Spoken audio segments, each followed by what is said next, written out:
Hostel విద్యార్థులతో వెళ్తున్న Tata AC ఆటోలో పేలుడు సంభవించి 8వ తరగతి విద్యార్థినికి గాయాల పాలైన సంఘటన పెద్దపల్లి జిల్లా కేంద్రంలో చోటు చేసుకుంది. పూర్తి వివరాలకు వెళ్తే రామగుండం మహాత్మా జ్యోతిబాపులేలో 8వ తరగతి చదువుకుంటున్న 10 మంది విద్యార్థులు దసరా సెలవులు కావడంతో పెద్దపల్లి నియోజకవర్గంలోని ఓదెల మండల కేంద్రానికి టాటా ఏసీ ఆటోలో బయలుదేరారు.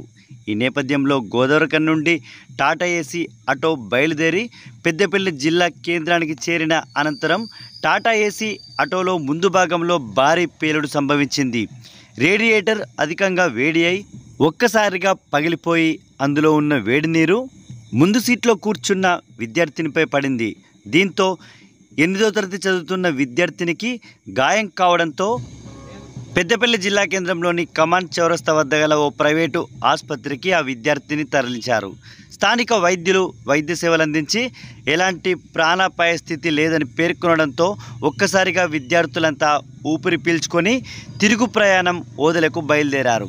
టాటా ఏసీ ఆటోలో ఉన్న ఫ్యాను ఒక్కసారిగా ఆగిపోవడం, రేడియేటర్ అధికంగా వేడై పగలడంతోనే ఈ ఘటన చోటు చేసుకుందంటూ స్థానిక ఆటో డ్రైవర్ పేర్కొన్నారు. ఎలాంటి ప్రాణాపాయ స్థితి జరగకపోవడంతో స్థానికులంతా ఊపిరి పీల్చుకున్నారు.